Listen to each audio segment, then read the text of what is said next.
A'udzu billahi minasyaitonir rajim. Bismillahirrahmanirrahim. Assalamualaikum warahmatullahi wabarakatuh. Alhamdulillahilladzi hadana li hadza wa ma kunna linahtadiya laula an hadanallah. Asyhadu an la ilaha illallah wahdahu la syarikalah wa asyhadu anna Muhammadan abduhu wa rasuluhu sallallahu alaihi wa ala alihi wa ashabihi wa man tabi'ahum bi ihsanin ila yaumiddin wa sallama tasliman katsira, amma ba'd. Pertama dan yang utama, marilah kita senantiasa memuji Allah Subhanahu wa taala, yang mana dengan rahmat dan nikmatnya jualah kita pada hari ini masih diberikan kesempatan untuk menghirup nafas yang saat ini kita lakukan. Setiap harinya kita bernafas, dan juga tanpa rahmat dan nikmat Allah kita tidak akan bisa menjalankan kehidupan kita sehari-hari dengan lancar dan tanpa hambatan. Dan tidak lupa pula salawat dan salam senantiasa kita curahkan kepada junjungan kita, Rasul mulia, Nabi tercinta, Nabi Muhammad sallallahu alaihi wasallam. Allahumma salli ala Muhammad wa ala ali Muhammad. Ayyuhal mustami'un, ayyuhal mu'minun, ayyuhal muslimun, ayyuhal musyahidun, para jamaah sekalian yang mudah-mudahan dirahmati oleh Allah. Pada kesempatan emas kita kali ini, kita akan mengupas tentang suatu tausiah yang berjudul tentang kematian. Akal sehat kita sebagai manusia pasti mengatakan bahwa jika kita hidup di dunia ini, itu hanya sementara, tidak selamanya, dan pasti nanti akan merasakan yang namanya kematian. Akal sehat kita, baik kita orang kafir sekalipun, bahkan apalagi kita orang muslim, pasti akan merasakan yang namanya kematian. Dan fitrah kita sebagai seorang muslim mengatakan bahwa setiap apa yang ada di bumi ini nantinya akan hancur, tidak abadi dan tidak kekal. Sebagaimana Allah berfirman dalam Quran surah Ar-Rahman ayat 26, kullu man 'alaiha fan.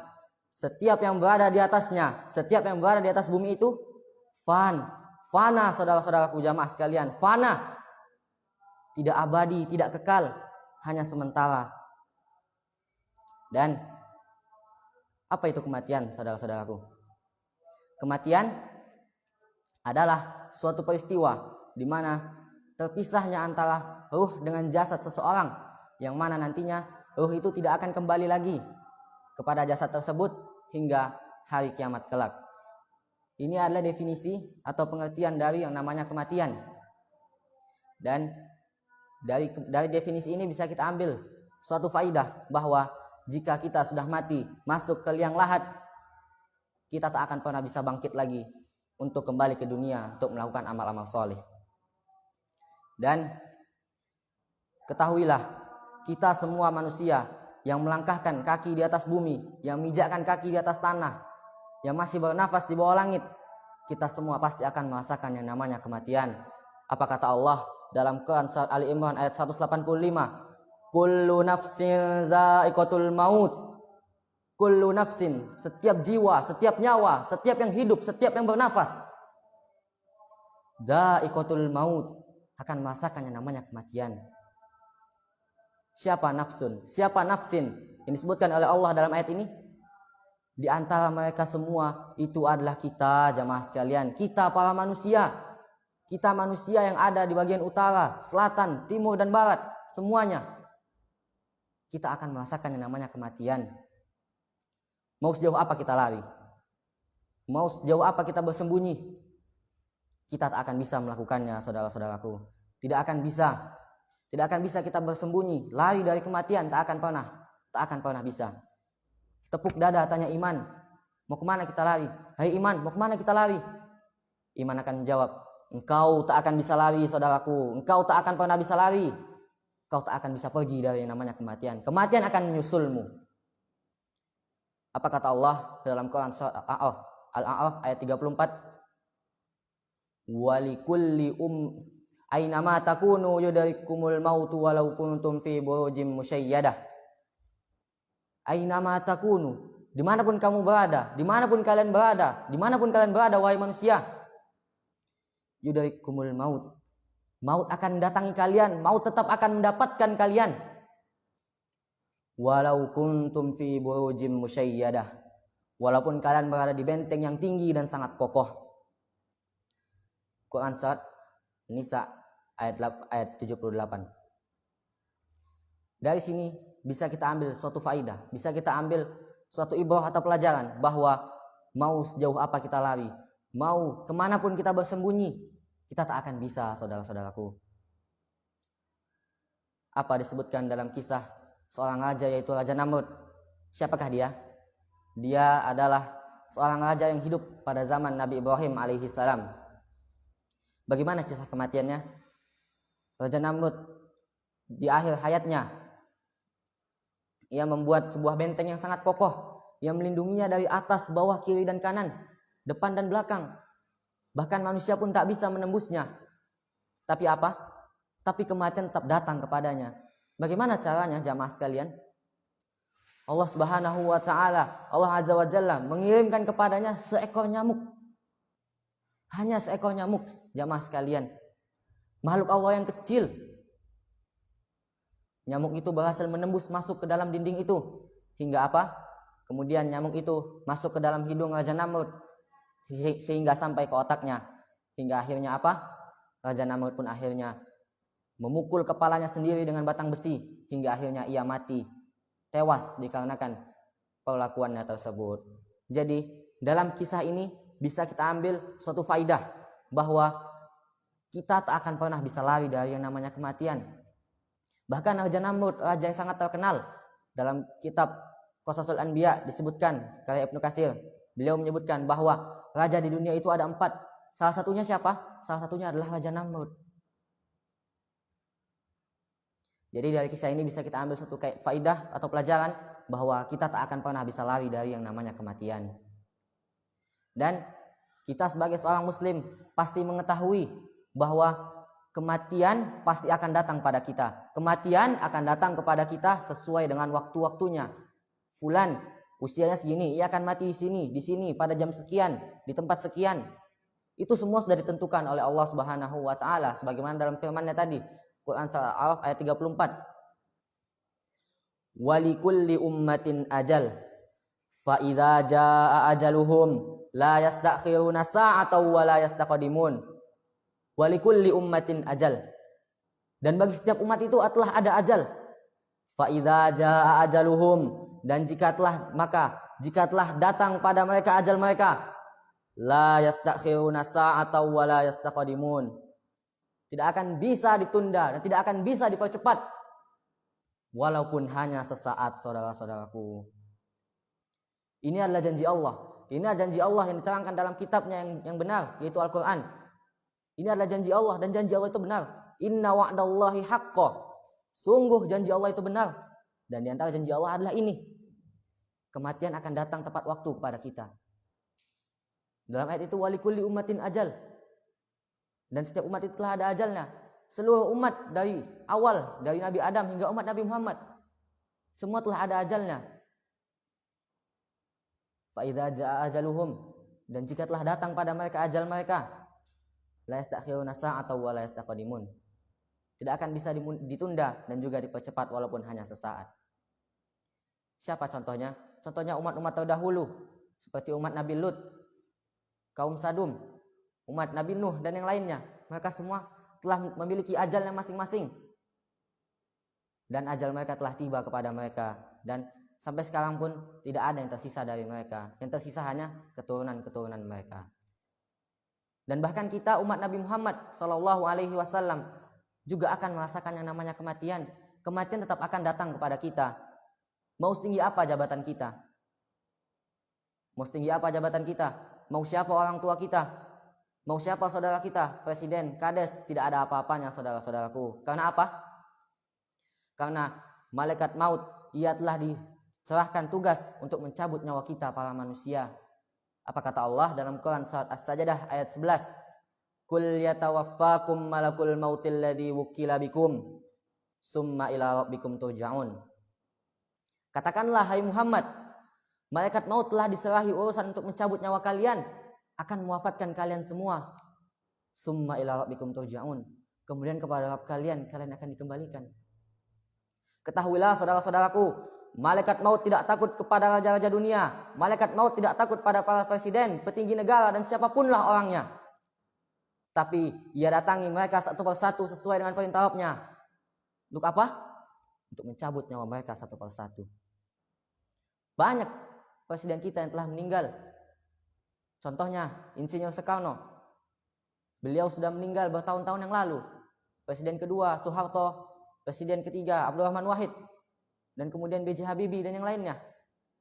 Mereka semua telah meninggal, telah pergi ke alam yang lain.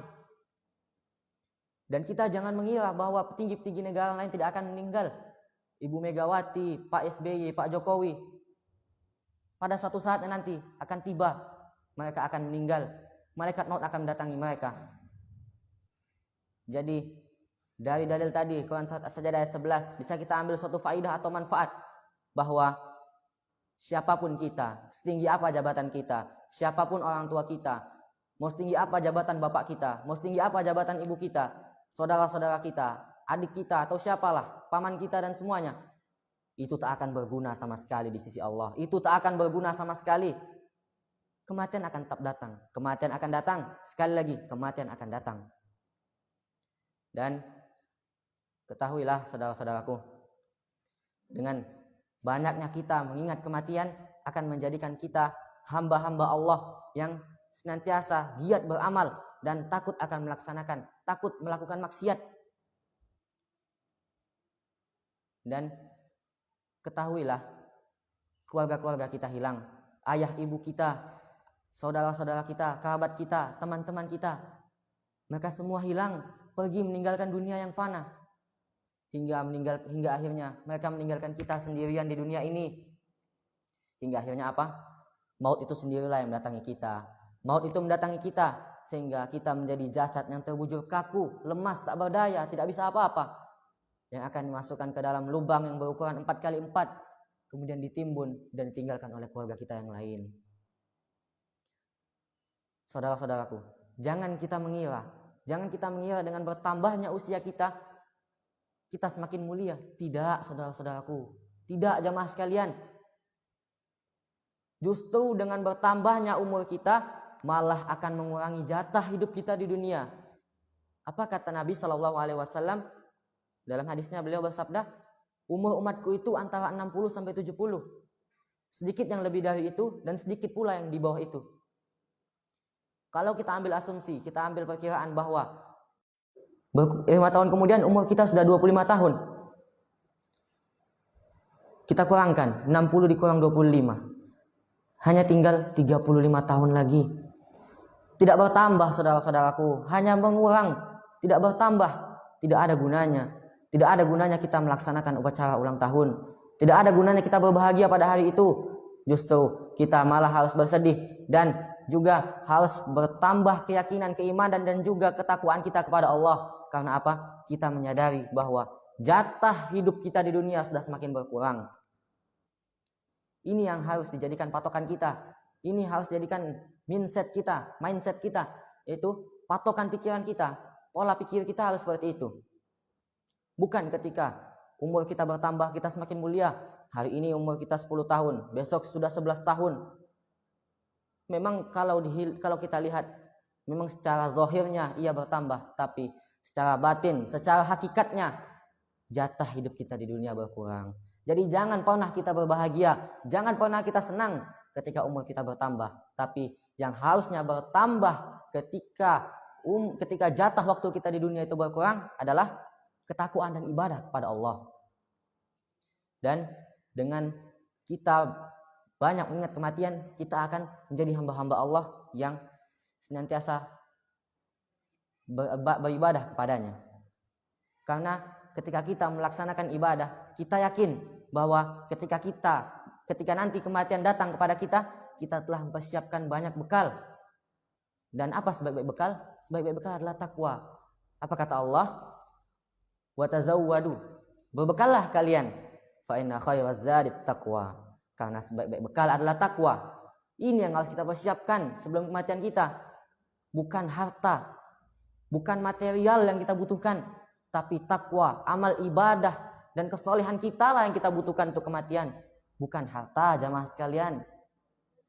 Harta itu pembagiannya 3. Kalau kita makan, ia hanya akan menjadi kotoran yang mengambang di sungai. Kalau kita sisakan, itu hanya akan menjadi rebutan ahli waris. Akhirnya berbunuh-bunuhan, berkelahi. Dan jika kita infakkan, itu akan menjadi tabungan kita di akhirat. Jadi bukan harta sebenarnya yang harus kita kumpulkan, tapi amal soleh. Amal soleh yang harus kita kumpulkan, saudara-saudaraku jamaah sekalian. Dan ketahuilah, ketika kematian sudah menjemput, kematian itu pasti datang secara tiba-tiba. Kematian datang secara tiba-tiba. Di waktu pagi tadi, kemarin kita berjalan-jalan dengan si fulan. Kemudian hari ini kita makan pisang dengan si fulan. Kita makan pisang dengan fulan di sebuah tenda. Kemudian di waktu malam setelah Isya, inna lillahi wa inna ilaihi raji'un, telah berpulang ke rahmatullah si fulan bin fulan. Kita akan berpikir, kemarin aku habis jalan-jalan dengan dia. Tadi pagi kami habis makan pisang. Tadi pagi kami habis manen. Sekarang kenapa tiba-tiba sudah meninggal? Inilah sekarang menjadi kontroversi pada masa sekarang ini, yaitu kematian datang tiba-tiba. Memang di waktu pagi kita masih bersama dia, ketika malam dia tidak ada lagi. Jadi dengan kematian tiba-tiba ini, hendaklah kita menjadi hamba Allah yang senantiasa beramal soleh. Dan juga dengan kita banyak mengingat kematian, kita akan menjadi hamba-hamba Allah yang takut untuk melaksanakan maksiat, untuk berbuat maksiat. Karena jika kita mati dalam kemaksiatan kita, jamaah sekalian, itu adalah su'ul khotimah, kematian yang buruk. Dan jika kematian kita buruk, hanya neraka lah ujung kita, hanya neraka tempat tujuan kita. Jadi dengan kita banyak mengingat kematian, kita takut akan berbuat maksiat.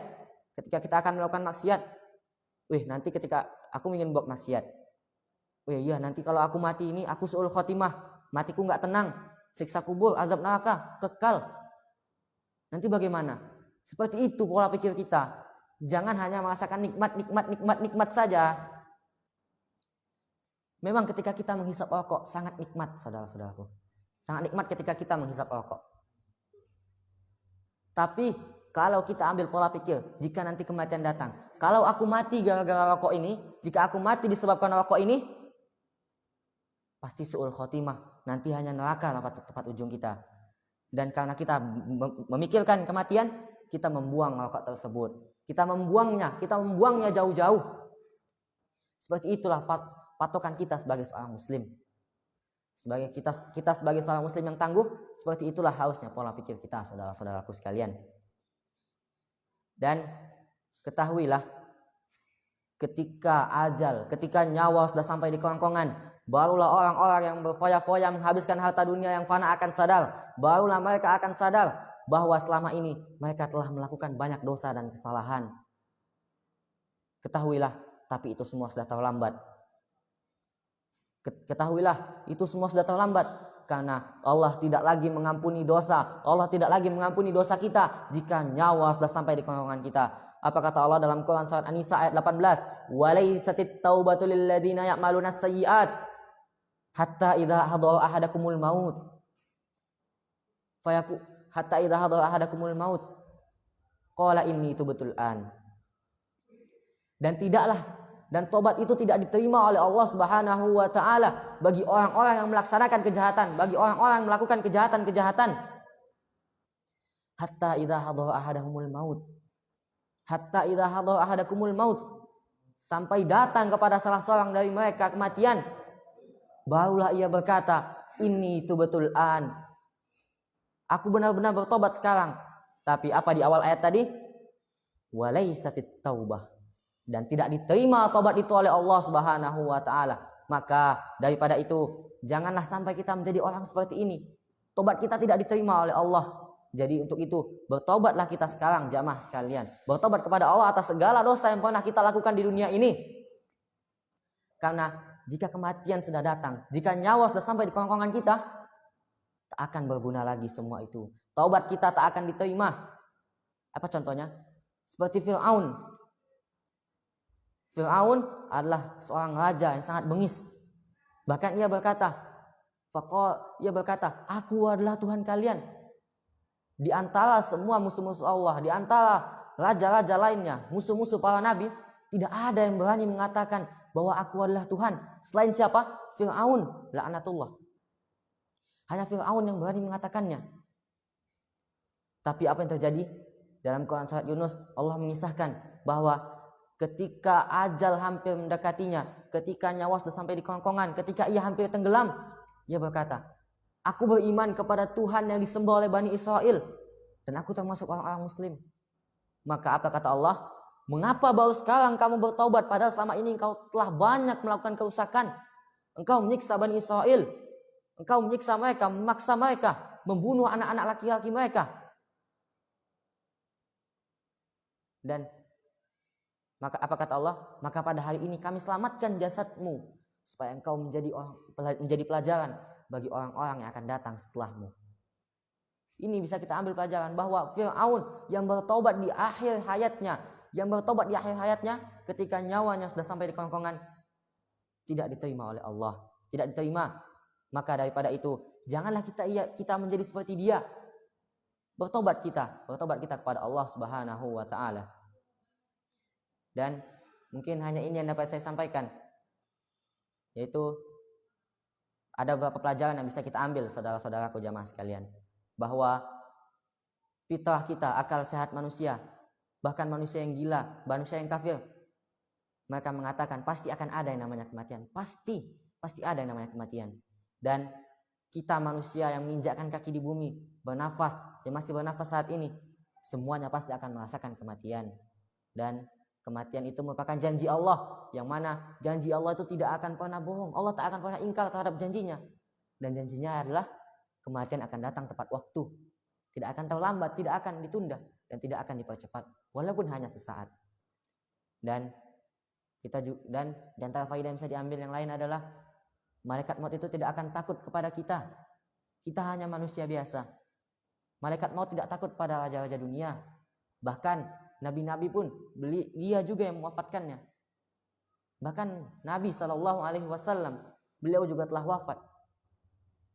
Nabi, manusia yang paling mulia di antara manusia yang lainnya, beliau saja sudah wafat. Apalagi kita manusia-manusia biasa yang tidak punya daya apa-apa, yang tidak memiliki apapun, pasti juga akan merasakan yang namanya kematian. Dan ketahuilah bahwa keluarga-keluarga kita hilang, mereka meninggalkan kita, satu persatu mereka hilang, pergi meninggalkan dunia yang fana, hingga meninggalkan kita sendirian, sehingga nanti kematian itu juga lah yang akan mendatangi kita. Dan dengan kita banyak mengingat kematian, akan menjadikan kita hamba-hamba Allah yang senantiasa beramal soleh, dan menjadikan kita hamba-hamba Allah yang takut akan yang namanya berbuat maksiat. Dan saya wasiatkan terkhusus kepada diri saya sendiri dan juga pada jamaah sekalian yang mendengarkan, yaitu bahwa kematian akan datang. Kematian akan datang. Sekali lagi, kematian akan datang. Kematian masih mengintai. Malaikat maut sudah bersiap. Malaikat maut hanya tinggal menunggu waktu. Si fulan tinggal 3 detik lagi. Malaikat maut tinggal menunggu untuk mencabut nyawanya. 1, 2, 3, dia sudah meninggal. Jadi kemudian juga saya wasiatkan bahwa tidak ada gunanya harta yang kita kumpulkan. Tidak ada gunanya harta banyak yang kita kumpulkan. Karena jika kita mengumpulkan harta yang banyak kemudian kita sisakan, itu hanya akan menjadi rebutan ahli waris. Dan ketika pembagian harta warisan itu, tidak semua akan berjalan lancar. Pasti akan ada perselisihan, perdebatan, dan permusuhan. Yang mana bahkan antar saudara pun bisa terjadi yang namanya permusuhan. Dan juga saya wasiatkan juga terhadap diri saya sendiri dan juga kepada jamaah sekalian bahwa your death will become. Kematianmu akan datang. Kematianmu akan datang. Sekali lagi, kematianmu akan datang jamaah. Kematian Anda sekalian, kematian saya, kematian Anda sekalian, semuanya yang mendengar dan melihat akan datang. Kematian akan datang. Jangan gunakan umur kita yang tersisa ini untuk berbuat maksiat. Jangan gunakan umur kita yang tersisa ini untuk melanggar apa yang telah Allah perintahkan. Melanggar apa-apa yang Allah larang. Berbuat maksiat. Jangan. Tapi gunakanlah sisa hidup kita ini. Meskipun waktu kita masih panjang. Tapi ingat, setiap detik waktu kita berkurang. Sekarang sudah berkurang 1 detik, 2 detik, 3 detik, 4 detik, 5 detik. Berkurang. Jadi jangan kita gunakan waktu kita yang tersisa di dunia ini untuk berbuat maksiat. Tapi apa? Tapi gunakanlah waktu yang tersisa oleh kita ini untuk beramal soleh. Karena ingat satu kata mutiara ini, jamaah sekalian. Dengarkan dengan telinga, lihat di mata, ingat di otak, camkan dengan hati. Camkan dalam hati kita sekalian. Bahwa apa? Waladatka ummuka ya bani Adam bakiya. Wan nasu haulaka yadhakuna surura. Ihris ala amalin takun bihi idza yabkuna haulaka dhahikan masrura. Engkau dilahirkan oleh ibumu dalam keadaan menangis, wahai anak Adam. Sedangkan manusia di sekitarmu tertawa gembira. Rakuslah engkau dalam beramal soleh, yang mana nantinya ketika orang-orang di sekitarmu menangis, engkau akan tertawa gembira. Ini adalah motivasi dalam beramal soleh, yaitu kita dilahirkan oleh ibu kita dalam keadaan menangis. Dan jangan sampai kita ketika lahir kita menangis, dan ketika nanti di hari mahsyar kita juga menjadi orang-orang yang menangis, karena tidak ada bekal bagi kita, saudara-saudaraku. Mungkin hanya ini yang dapat saya sampaikan. Jika ada yang salah dan kurang, itu mungkin datang dari diri saya, dari kurangnya ilmu saya, dan juga dari setan yang terkutuk. Karena sesungguhnya semua yang benar itu datang dari Allah dan Rasulnya. Dan ketahuilah, tidak ada manusia di dunia ini yang sempurna. Tidak ada satupun manusia yang sempurna. Semua manusia pasti memiliki kesalahan. Kullu bani Adam khata'. Setiap anak Adam itu memiliki kesalahan. Wa khayru khata'ina at-tawwabun. Dan sebaik-baik orang yang berbuat salah adalah apa? Dan sebaik-baik berbuat salah adalah orang yang bertaubat. Jadi mungkin hanya ini yang dapat saya sampaikan. Aku qauli hadza, astaghfirullah li wa lakum. Wa jazakumullahu khairan. Wassalamualaikum warahmatullahi wabarakatuh.